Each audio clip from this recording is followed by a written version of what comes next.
Nama saya Gadis Syena Putri. Saya bersekolah di SD Negeri 1 Bojong, Kabupaten Kuningan. Halo teman-teman, jadi kali ini aku ingin bertutur tentang perspektif literasi digital bagi generasi Alpha. Generasi Alpha adalah anak-anak yang lahir sejak tahun 2010 hingga sekarang. Seperti kami tumbuh di dunia yang penuh dengan layar ponsel, tablet, dan komputer.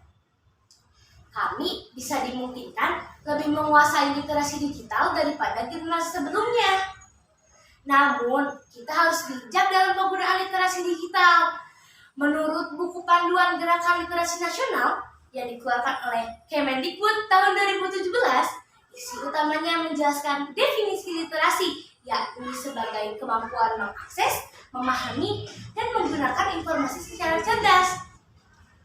Buku ini juga membahas berbagai jenis literasi. Baca tulis, numerasi, sains, digital, finansial, budaya, dan kewargaan. Sesuai buku tersebut, kita juga harus tahu cara menggunakan teknologi dengan baik. Bukan hanya menonton video atau bermain game saja, tapi juga tahu cara mencari informasi yang benar. Tidak mudah percaya dengan berita palsu, dan tahu etika saat berinteraksi di dunia maya.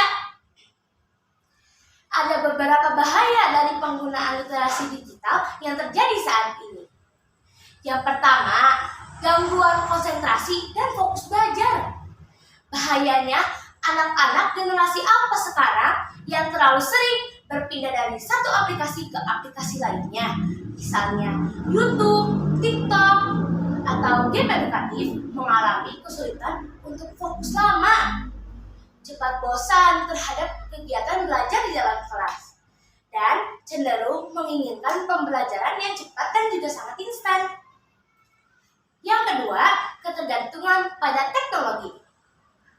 Generasi Alpha tumbuh dengan akses digital sejak dini, sehingga sebagian mulai tergantung pada gawai untuk mencari jawaban tanpa berusaha berpikir kritis. Menurunnya kemampuan berpikir mandiri dan pemecahan masalah. Siswa menjadi pasif karena semua informasi dianggap ada di dalam internet. Yang ketiga, rendahnya kemampuan literasi membaca konvensional. Kebiasaan membaca cepat di layar membuat anak sulit memahami bacaan yang panjang dan juga sangat mendalam. Sulit memahami teks pembelajaran yang kompleks, anak lebih suka scrolling gambar daripada baca isi buku. Yang keempat, terpapar informasi palsu atau hoax dan disinformasi. Anak-anak yang aktif di dunia digital sering sekali menerima informasi tanpa mampu memilah itu informasi benar atau salah, menganggap semua yang dilihat di internet adalah fakta, dan mereka juga meniru perilaku atau opini yang salah. Karena sulit membedakan sumber belajar yang valid dan tidak. Yang kelima, menurunnya interaksi sosial di lingkungan sekolah. Penggunaan teknologi yang berlebihan membuat anak lebih nyaman berinteraksi secara virtual daripada tatap muka. Kurangnya rasa empati dan kerjasama dalam kelompok. Anak menjadi tertutup, tidak percaya diri. Yang keenam, gangguan kesehatan fisik dan mental. Penggunaan gawai yang berlebihan bisa menyebabkan kelelahan mata, postur tubuh buruk, hingga gangguan tidur. Anak cepat lelah dan juga sulit fokus di sekolah. Peran orang tua dan juga guru. Orang tua dan guru sangat penting. Mereka bisa memberi contoh. Jika orang tua suka membaca, anak besar kemungkinan ikut suka. Di sekolah, guru bisa pakai cerita, permainan kata, atau kuis kecil untuk menumbuhkan minat baca anak. Pemerintah juga mendukung lewat program-program agar buku mudah diperoleh di sekolah dan juga di desa. Tantangan literasi digital yang harus kita pelajari. Sebagai generasi Alpha, kita harus belajar lebih dari sekedar menonton.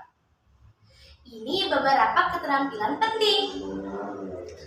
Memilah informasi benar dan atau tidak sebelum percaya, dan tidak lupa untuk cek sumbernya. Menghormati orang lain di dunia maya, tidak menulis kata kasar ataupun membuli.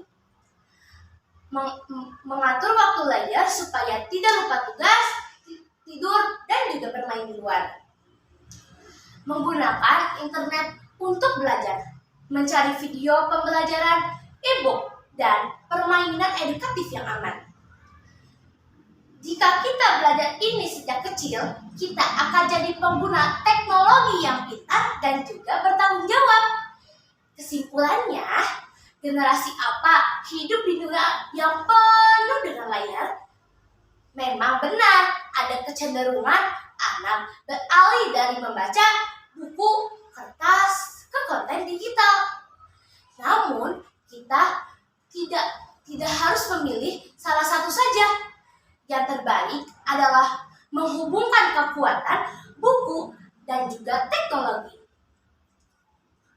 Dengan bantuan orang tua, guru, dan juga perpustakaan, generasi alfa bisa menjadi generasi yang pintar membaca, baik buku, kertas, maupun informasi digital. Diharapkan anak-anak Indonesia menjadi generasi yang melek teknologi, bertanggung jawab secara digital, dan berkarakter. Demikian yang bisa saya sampaikan pada lomba bertutur kali ini. Wassalamualaikum warahmatullahi wabarakatuh.